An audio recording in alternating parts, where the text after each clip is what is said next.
And we are back here on .com on Gayelle the channel on this Thursday afternoon, brought to you, of course, by our friends at B Mobile. We're talking reprographic rights.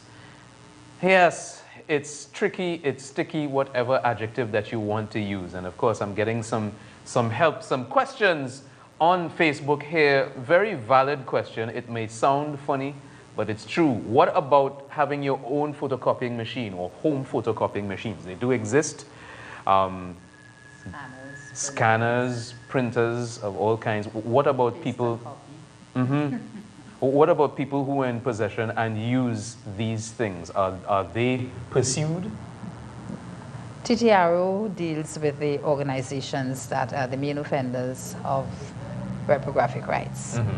We can't go into somebody's home and say, hey, you have a photocopying machine, a scanner, a printer, and you're doing illegal photocopying.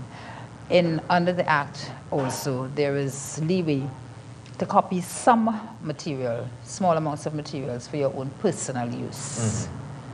But by and large, copying of whole books, I want to reiterate that because a lot of people don't realize A lot of organizations do this, and they think it, well, I don't know.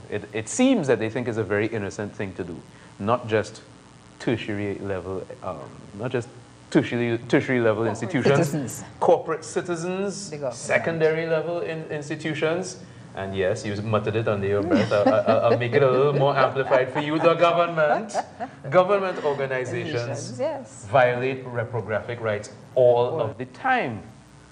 So how does one determine how much you could photocopy, particularly the organizations, because they do this en masse? What is the limit? How do you define the limits that they have to work within?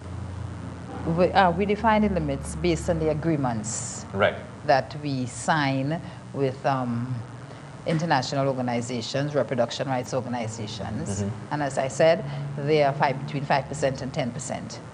Our licenses cater for that.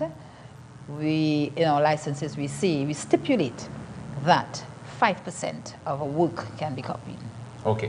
5% on a one-off time, based on the Act. The Act states it cannot be a cumulative copying, so that eventually you copy the whole book.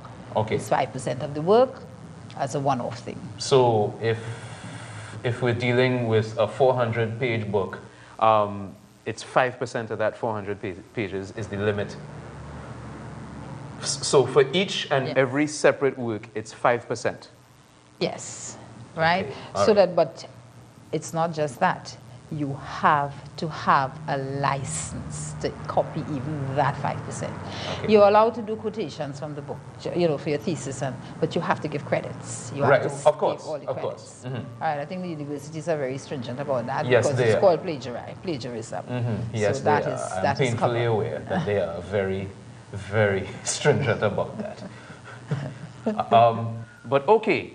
So organizations, how do they go about getting licenses?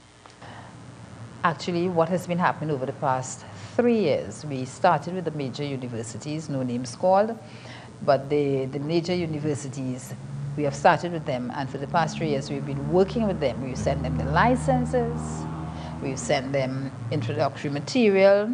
We've had a seminar in October last year, and we invited all the librarians of the various institutions, the schools, the tertiary education institutions, not everybody, but we invited a cross-section.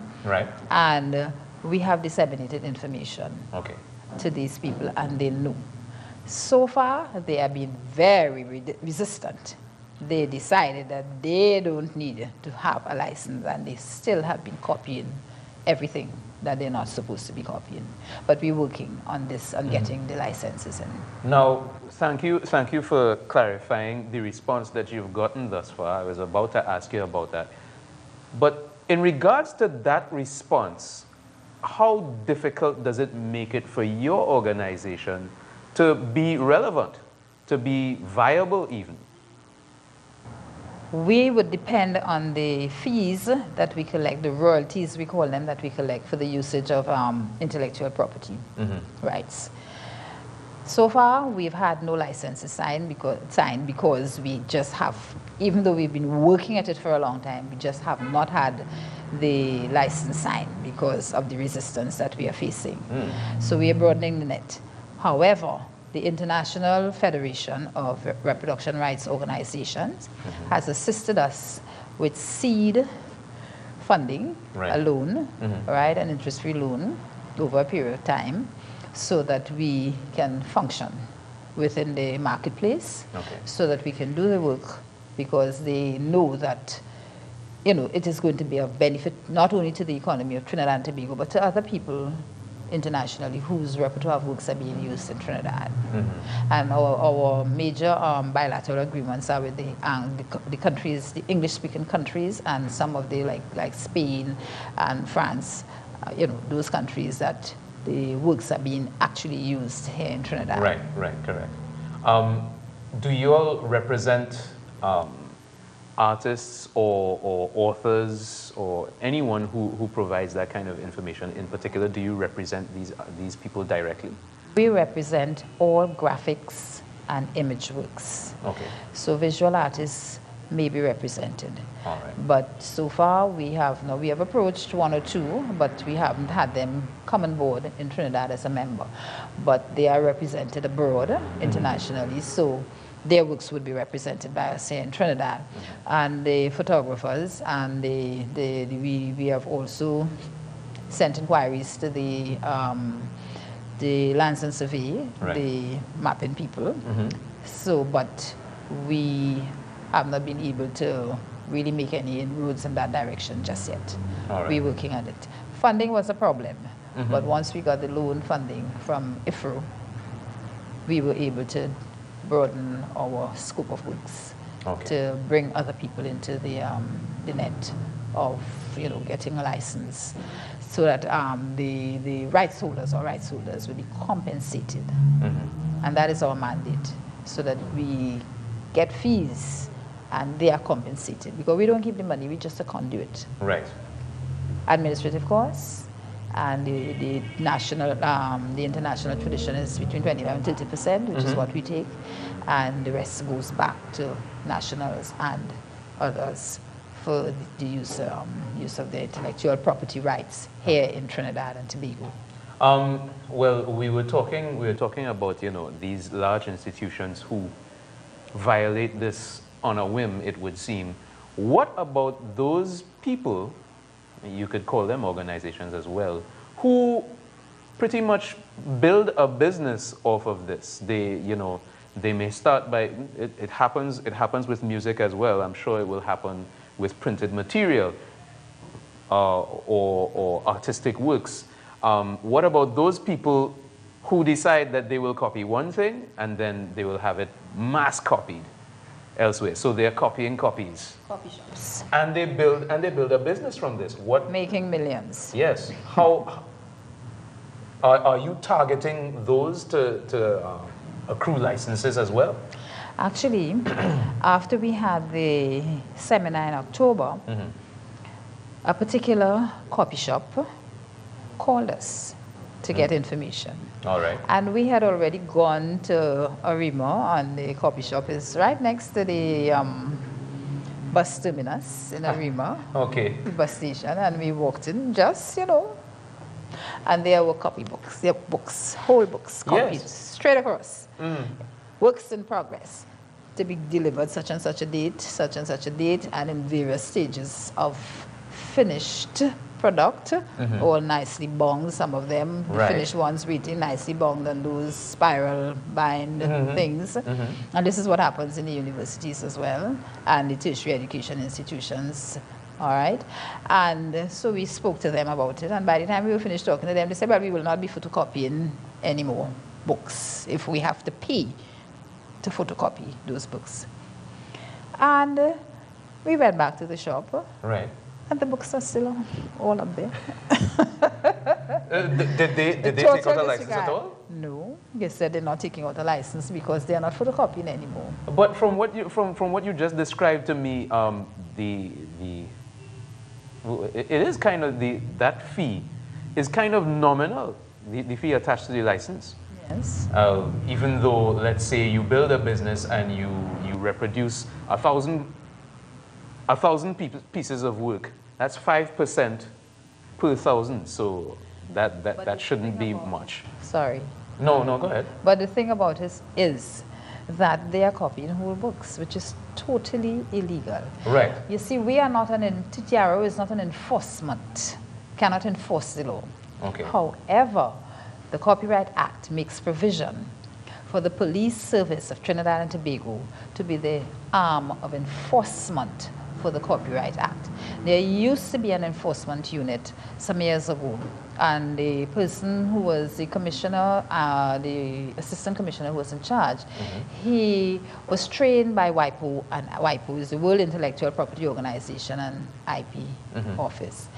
But we took it upon ourselves to go and visit with the present commissioner, assistant commissioner for crime.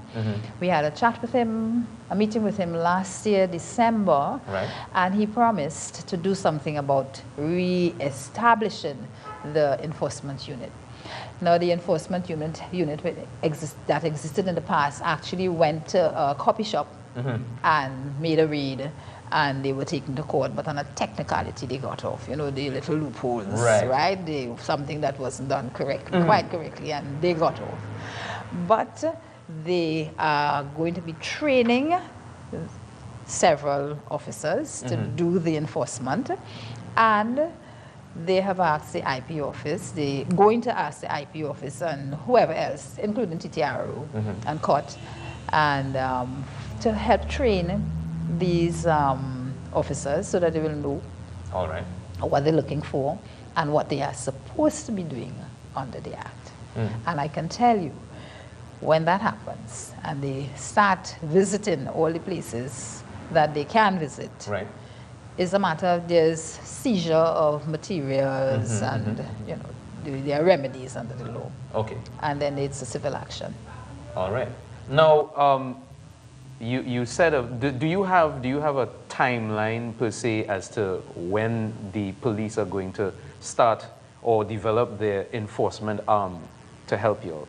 I can't give you a timeline for the police service. I can only tell you what I just said about that. They're working on it.